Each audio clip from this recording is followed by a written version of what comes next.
লা তাজআলু কবরি ঈদা, আপনার নবী খোলাসা করে বলে দিয়েছে ওদের কথা বাদ দাও। লা তাজআলু বুয়ুতাকুম কুবুরা, তোমরা তোমাদের বাড়িকে গোরস্থান বানাও না। ওয়ালা তাজআলু কবরি ঈদা, আমি নবীর কবরকে তোমরা অনুষ্ঠান বানাও না। খবরদার আমার কবরকে অনুষ্ঠান বানায় না। নবীর কবরে যদি আতর সুরমা, নবীর কবরে যদি ফুল চড়ানো না যায়, নবীর কবরে যদি লাল শালু না দেওয়া যায়, কে শাহজালাল কে শাহপরান পৃথিবীর কোন মানুষের কবরে 1 টাকা দান করা হবে না।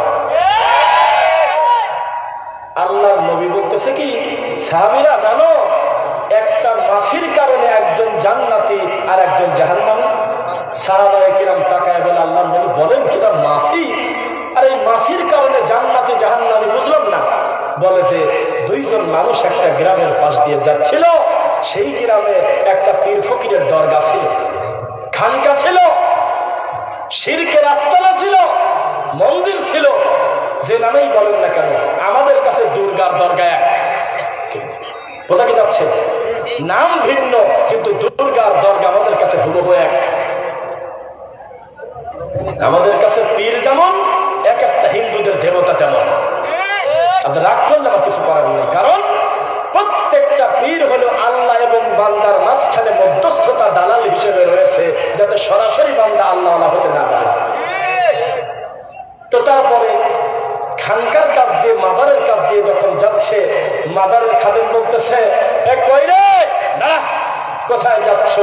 বলে যে পাশের গ্রামে যাচ্ছি, আমাদের একটা কাজে আসছি। আচ্ছা, ভিতরে মাইক নাই? এই দিক দিয়ে ঘোরা দিবে দিলে সেটা কই, কানে আসবে সেটা কই? সরাসরি ইসলামের দিকে দেন, ওদিক চলে যায় কেন?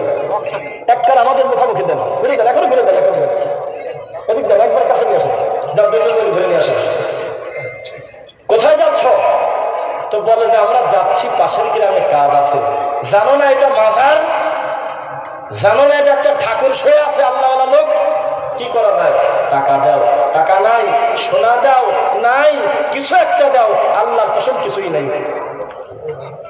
আরে এইভাবে যদি তোমরা কিছুই না দিয়ে চলে দাও, তাহলে তো অমঙ্গল হবে। তাহলে এক কাজ করো, যেহেতু পকেটে কিছু নাই, মনে মনে একটা মানত করলে তো দোষ নাই। বলতে আল্লাহ, আমি একটা মাছি দান করলাম, আমি একটা মাছি মানত করলাম এই পীরের দরবারে। এই কথা বলেছে আল্লাহ। নবী সাল্লাল্লাহু আলাইহি ওয়াসাল্লাম বলেছে, অবশ্যই সেই ব্যক্তি যাবে জাহান্নামে, অথচ কোনো মাছি দেয় নেই। মরা মানুষের কবরে মাছি দান করার কারণে, গায়রুল্লাহর নামে মানত করার কারণে আজকে তাকে জাহান্নামে যেতে হচ্ছে। পক্ষান্তরে আরেকজন তাকে জিজ্ঞাসা করলো, তুমি কোথায় যাও? সেও বলল, আপনার এলাকা মধুপুরের উপর দিয়ে আমি ময়মনসিংহ যাচ্ছি। মনে করে, ঠিক আছে দাঁড়াও, তুমি কিছু দিয়ে দাও। তিনি বললেন, আল্লাহি, আল্লাহর কসম, আমার হাত পুরা খালি, আমার কাছে কোনো টাকা নেই, তবে টাকা থাকলেও দিতাম না। কিছু কি বুঝতেছেন আমার ভাষা? আগের লোকটার আর পরের লোকটার কথা হুবহু এক না, খালি লাস্টে একটু কম বেশ আছে। বলুন তো সেটা কি? থাকলেও দিতাম না। এই কথা বলার কারণে আল্লাহ নবী বলেছে, ফাদাখালাল জান্নাহ, ও মরে গেলেই জান্নাতে যাবে। তখন আমি তো আপনাকে ক্লিয়ার করে বলে দিলাম, এই আলেম মানুষটা দেখবেন না প্রতিবাদ করবি না, আপনি চায়ের দোকানে মনে মনে বলবেন না কি একটা কথা বলে গেল, কারণ আপনি তো বোঝেন না। আমি আপনাকে ফতোয়া দিচ্ছি, 1 টাকা মাজারে যদি কেউ মানত করে দান করে তো ঈমান হারানোর জন্য যথেষ্ট। কবরে যদি একটা সেজদা দিয়ে 80 বছর লোকটা তাহাজ্জুদ করে, তো 80 বছরের তাহাজ্জুদ দিয়ে একটা কবরে সেজদা দেওয়ার পাপ ঠেকানো যাচ্ছে না। দেখেন, আপনি আমাকে প্রমাণ করেন মানুষের পায়ে সেজদা দেওয়া যায়। তো ঈমান ভঙ্গের বিশেষ কিছু কারণ আছে, তার ভিতরে আলেম ওলামা মোটামুটি 10টা বড় কারণ ধরছে। কয়টা? 10টার একটা কারণ দিয়ে যদি বক্তব্য দেওয়া যায় 1 ঘন্টা, তাহলে আশা করা যায় সামনের মানুষ কিছু একটা বুঝতে পারবে ইনশাআল্লাহ। সেটা কি? কেউ যদি হালালকে হারাম বলে, হারামকে হালাল বলে, তাহলে সে আর মুসলমান থাকে না। এখানে বহু লোক আছে, ডাক্তার তাকে বলছে গরুর মাংস খাবেন না, আপনার শারীরিক কন্ডিশন খুব একটা ভালো না, আছে কিনা? হাড়ের রোগী, কোলেস্টেরল বেশি আছে অনেকে। তো যেহেতু আপনি গরুর মাংস খাচ্ছেন না, আপনার শরীরের জন্য উপকার এখন আর হচ্ছে না, তাহলে আপনি এক কাজ করেন, গরুর মাংস হারাম বলে দেন, তাই না? বলা যাবে?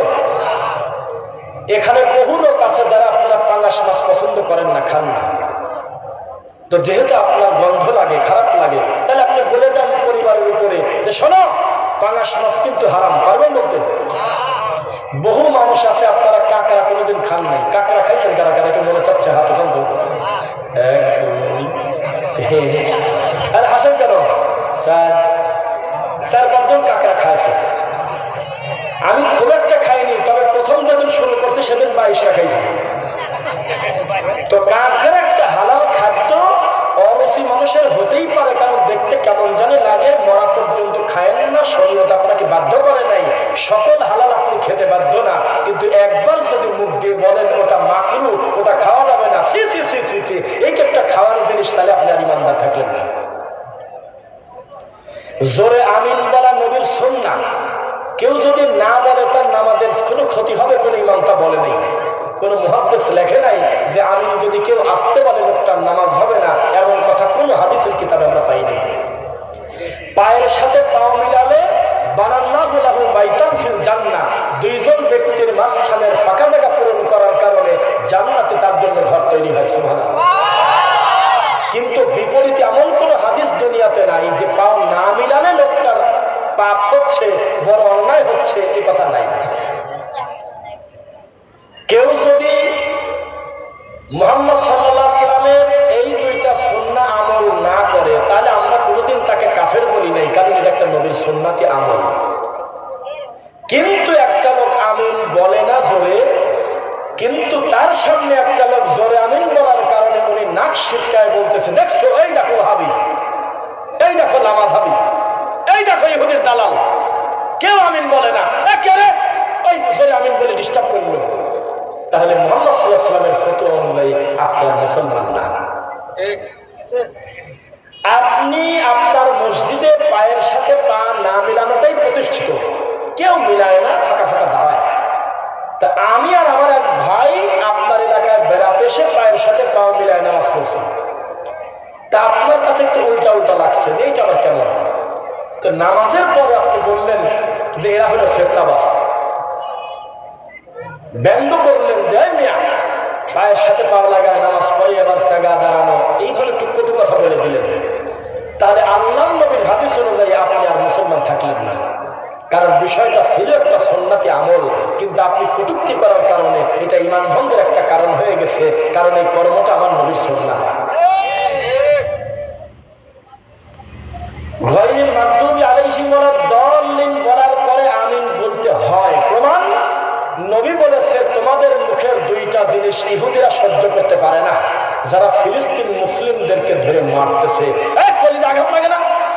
আমার ভাইদেরকে মারে, তুমি তসবিহ পড়ো, বাটা জিলাপি খাও, ডায়াবেটিস পাগল কোথাকার, খেতা পাগল, জন্ডিস পাগল, বাচ্চা বাবার হাল ধরে পড়ে আছো, ওদিকে আমার নিরীহ মুসলিমকে মারে, তুমি দেখো না? যারা মারতেছে তারা সারা পৃথিবীর সবাইকে যদি গণনা করেন 1 কোটিও হয় না, আর যাদেরকে মারতেছে এই গোটা মুসলিমের সংখ্যা 250 কোটি। লজ্জায় তোর মরে যাওয়া উচিত। আত্মহত্যা জায়েজ থাকলে আমরা মরে যেতাম, কিন্তু জায়েজ নাই, হারাম। আমাদের মারতেছে, আমাদের সংখ্যা কত কোটি? কথা বলে না দেখি, গলা ভাঙা।